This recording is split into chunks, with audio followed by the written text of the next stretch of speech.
If you're into manifestation or self-improvement, you've probably heard of the term self-concept. Today, we'll be figuring out what self-concept is, why it's important to change your self-concept, and how we can do it effectively.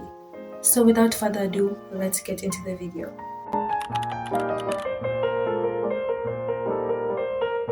So the big question is, what is self-concept?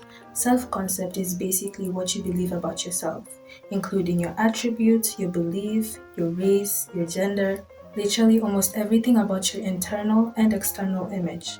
Let's talk about Carl Rogers, a humanistic psychologist who believed in three parts of self-concept. 1. Self-image. 2. Self-esteem. And 3. Your ideal self.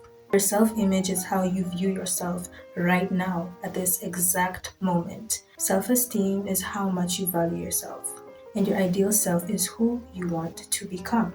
So the most important takeaway from this is understanding the gap between your current self and your ideal self. This is where self-concept really begins. Carl claimed that the bigger the gap is between your current self and your ideal self, the more psychological stress you feel. He basically called this incongruence. Now, when your current self and your ideal selves are connected, this is called congruence, the state of agreement. And this is exactly where a healthy self-concept thrives. So now that you know what self-concept is, why don't we dive deeper into why it is important to change your self-concept? Number 1, your self-concept might be flawed. Many people live by a self-image that was created when they were 10 years old, probably based on a negative comment a parent, friend, or teacher said. This shaped their whole self-identity and it changed their life. That's why it's very important that we change our self-concept. Changing your self-concept creates a solid foundation in your life. Your behavior always returns to your identity. Therefore, if you have a weak self-concept, you will always sabotage yourself from growth. A weak self-concept always affects your mental health. If you're not who you want to be or where you want to be, and if you genuinely feel disconnected to yourself, this creates a mental dissatisfaction. Carl Rogers already proved this as incongruence. Being in a state of incongruence makes people have low self-esteem, makes people have self-worth or self-image issues. Everything about your self-identity becomes fragile. Your old self-concept wasn't created by you. It was created by the influence around you. The school you went to, your parents, your teachers, your friends, everything influenced who you are today and who you think you are. And I genuinely think that clinging to your own identity causes an identity crisis. Of course, we outgrow things, and that's why it's important to update your self-concept. Updating your self-concept will strengthen your inner self. I'm sure you have one more question. Why is it so hard to change our self-concepts? Well, your brain filters reality to match your existing self-concept. We call this cognitive consistency. So you subconsciously reject evidence that contradicts who you think you are. So just thinking positively won't work. We have to go deeper. Here are the ways you can change your self-concept. Start building small identity-based evidence. Every action describes who you are. You just don't become something by thinking or deciding it. You have to show up for it. You have to continue to prove to your brain that this is real. So build up small evidence. If your ideal self likes to work out, do a little workout. It doesn't mean you have to change drastically overnight. Take small steps and gather the evidence that your brain needs to know that this is who you are. Rewrite your self-narrative. Everybody has an internal story. Narrative therapy states that you can always find 3 exceptions to your limiting story. If you think you're ugly or unattractive, find 3 times where you felt beautiful, where you genuinely felt beautiful. Ask yourself the big question, did you choose to think badly about yourself, or did somebody else give that idea to you? This is an amazing way to change the narrative. Trace back to all the times you felt inadequate and look at the big factor. Who told you this?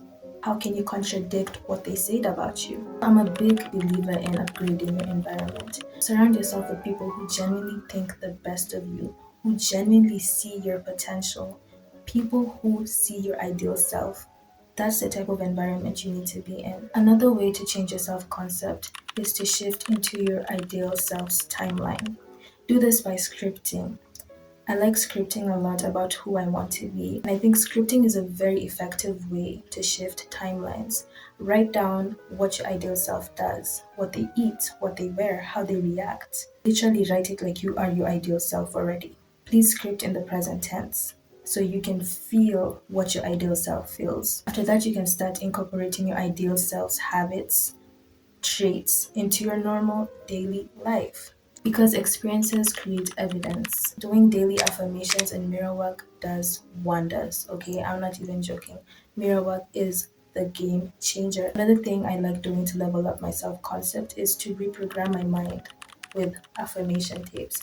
I make my own affirmation tapes, and this is just basically recording affirmations that your ideal self would say daily and just listening to it over and over again, looping it until it becomes a part of who I am. I usually listen to my affirmation tapes at night before I sleep and when I wake up. Repetition equals result. Remember that. It's like doing an exercise. You have to exercise your subconscious mind the way you exercise your physical body. You just don't get abs overnight. You just don't get gains overnight. That's why it's good to create a routine for your affirmation tapes. Create a routine for your affirmation tapes. Create a routine for subliminals. If you want to listen to subliminals before you sleep or when you're working or whatever it is, create a solid routine. That way your mind knows that this is real because it's consistent. It's good to study people's self-concept so you can understand how they did it, understand their techniques. Serena Williams injected external pressure about her body, her background. She created the identity that she wanted to see. I think there's a quote that he said, I told you, all of my critics, I told you all that I was the greatest of all time.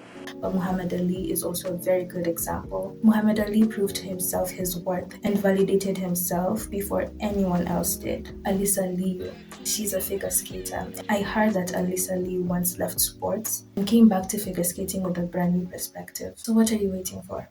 Reject society's narrative about you. You get to choose what you deserve. And you get to have fun with that too. So change your self-concept and watch your reality reflect your inner state. Thank you so much for watching. My name is Cheryl. I hope you enjoyed this video.